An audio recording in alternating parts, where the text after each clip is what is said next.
அன்பார்ந்த சகோதர சகோதரிகளே, உங்களுக்கும் உங்கள் குடும்பத்தில் உள்ள அனைவருக்கும் சமாதானம் உண்டாவதாக. ஆமேன். அன்பார்ந்த சகோதர சகோதரிகளே, இன்றைய நாளின் தியானத்திற்காக நாம் எடுத்துக்கொண்ட இறை வார்த்தை புனித பவுல் கொரிந்தியருக்கு எழுதிய 2ஆம் திருமுகம் 3ஆம் அதிகாரம் 6வது இறை வார்த்தை. அவரே புதிய உடன்படிக்கையின் பணியாளராகும் தகுதியை எங்களுக்கு தந்தார். அவ்வுடன்படிக்கை எழுதப்பட்ட சட்டத்தை சார்ந்தது அல்ல, தூய ஆவியை சார்ந்தது. ஏனெனில் எழுதப்பட்ட சட்டத்தால் விளைவது சாவு, தூய ஆவியால் விளைவது வாழ்வு என்று புனித பவுல் இங்கு எழுதுகிறார். பழைய உடன்படிக்கை சட்டத்தை சார்ந்தது என்றும் புதிய உடன்படிக்கை தூய ஆவியை சார்ந்தது என்றும் சொல்லும் புனித பவுல், திரு சட்டத்தால் வருவது சாவு, ஆனால் தூய ஆவியால் வருவதோ வாழ்வு என்று குறிப்பிட்டு சொல்லுகிறார். தூய ஆவியின் தூண்டுதலுக்கு ஏற்ப வாழ்கிற மனிதர்கள் திரு சட்டத்தை முழுமையாக நிறைவேற்றி ஆண்டவர் இயேசு கிறிஸ்துவோடு இணைந்து வாழ்வதால் அவர்கள் நல்ல கனி தருகிற மரமாக வாழ்கிறார்கள். இந்த உலக வாழ்வின் முடிவில் அவர்கள் நிலை வாழ்வை உரிமையாக்கிக் கொள்வார்கள். ஆனால் தூய ஆவியின் தூண்டுதலுக்கு ஏற்ப வாழாத மனிதர்கள் திருச்சட்டத்தை முழுமையாக நிறைவேற்ற தவறிவிடுவதால் அவர்கள் இயேசுவோடு இணைந்து வாழ்வதும் இல்லை, நல்ல கனி தருகிற மரமாக வாழ்வதும் இல்லை. எனவே இந்த உலக வாழ்வின் முடிவில் அவர்கள் 2ஆம் சாவாகிய நரகத்திற்கு செல்வார்கள் என்று புனித பவுல் இங்கு குறிப்பிட்டு சொல்லுகிறார். தூய ஆவியின் தூண்டுதலுக்கு ஏற்ப வாழ்கிற மனிதர்கள் தான் திருச்சட்டத்தை முழுமையாக நிறைவேற்றி வாழ்வார்கள். ஆனால் தூய ஆவியின் தூண்டுதலுக்கு ஏற்ப வாழாத மனிதர்கள் திரு சட்டத்தை கற்று தேர்ச்சி பெற்றிருந்தாலும் அவர்கள் திரு சட்டத்தை முழுமையாக நிறைவேற்றி வாழ மாட்டார்கள் என்ற ஒரு அழகான கருத்தை புனித பவுல் இந்த இறை வார்த்தைகளில் பதிவு செய்கிறார். திரு சட்டத்தில் தேர்ச்சி பெற்ற பவுலாக மாறிய சவுல் தூய ஆவின் தூண்டுதலுக்கு ஏற்ப வாழாததால் அவர் திரு சட்டத்தை முழுமையாக நிறைவேற்ற தவறி விடுகிறார்.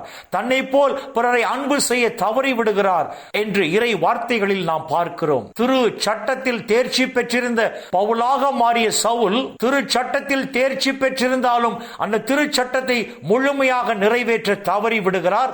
காரணம், அவர் தூய ஆவின் தூண்டுதலுக்கு ஏற்ப அங்கு வாழவில்லை. எனவேதான் தூய ஆவின் தூண்டுதலுக்கு ஏற்ப வாழாத சவுல் அங்கு திரு சட்டத்தை கற்று தேர்ச்சி பெற்றிருந்தாலும் திரு சட்டத்தை முழுமையாக நிறைவேற்ற தவறி விடுகிறார். ஆனால் அதே சவுல் பவுலாக மாறிய பின் தூய ஆவியால் ஆட்கொள்ளப்பட்டு அந்த தூய ஆவின் தூண்டுதலுக்கு ஏற்ப திரு சட்டத்தை முழுமையாக நிறைவேற்றி வாழ்ந்ததாக இறை வார்த்தைகளில் நாம் பார்க்கிறோம். அன்பார்ந்த சகோதர சகோதரிகளே, தூய ஆவியின் தூண்டுதலுக்கு ஏற்ப நாம் வாழும் போதுதான் திரு சட்டத்தை நாம் முழுமையாக நிறைவேற்றி வாழ்வோம், இயேசுவோடு இணைந்து வாழ்வோம், நல்ல கனி தருகிற மரமாக வாழ்வோம், அந்த நிலை வாழ்வை நாம் உரிமையாக்கிக் கொள்வோம். ஆனால் தூய ஆவின் தூண்டுதலுக்கு ஏற்ப நாம் வாழவில்லை என்று சொன்னால் திரு சட்டத்தை நாம் முழுமையாக நிறைவேற்ற தவறி விடுகிறோம், இயேசுவோடு இணைந்து வாழ தவறி விடுகிறோம், நல்ல கனி தருகிற மரமாக வாழ தவறி விடுகிறோம், நிலை வாழ்வையும் இழந்து விடுகிறோம். எனவே அன்பார்ந்த சகோதர சகோதரிகளை, தூய ஆவின் தூண்டுதலுக்கு ஏற்ப திரு சட்டத்தை முழுமையாக நிறைவேற்றி வாழ்வோம், இயேசுவோடு இணைந்து வாழ்வோம், நல்ல கனி தருகிற மரமாக வாழ்வோம். அப்பொழுது பரலோக பிதா இம்மையில் மட்டுமல்ல மறுமையிலும் நம்மை நிறைவாக ஆசீர்வதிப்பார். இந்த இறை சிந்தனைகளோடு நாம் ஜபத்திற்குள் கடந்து செல்வோம். எங்களை நேசிக்கிற நல்ல பிதாவே, அப்பா, இந்த உலகில் இன்னும் ஒரு நாளை நீர் எங்களுக்கு சேர்த்து தந்த உம்முடைய கிருபைக்கு நன்றி சொல்லுகிறோம். இந்த நாளிலும் திரு சட்டத்தை நிறைவேற்றி வாழும் போதுதான் நிலை வாழ்வை உரிமையாக்கி கொள்ள முடியும் என்று சொல்லி உம்முடைய உயிருள்ள வார்த்தைகள் வாயிலாக எங்களுக்கு எடுத்து சொன்னீரே. அப்பா, உமக்கு நன்றி சொல்லுகிறோம். வரப்போகிற நாட்களில் தூய ஆவின் தூண்டுதலுக்கு ஏற்ப திரு சட்டத்தை நாங்கள் முழுமையாக நிறைவேற்றி திருமகன் இயேசுவோடு இணைந்து வாழ்ந்து இந்த உலகில் நாங்கள் மிகுந்த கனி தருகிற மரமாக வெளிப்படும் போது அப்பா, இம்மையிலும் மறுமையிலும் தேவரீர் எங்களை நிறைவாக ஆசீர்வதிப்பீராக.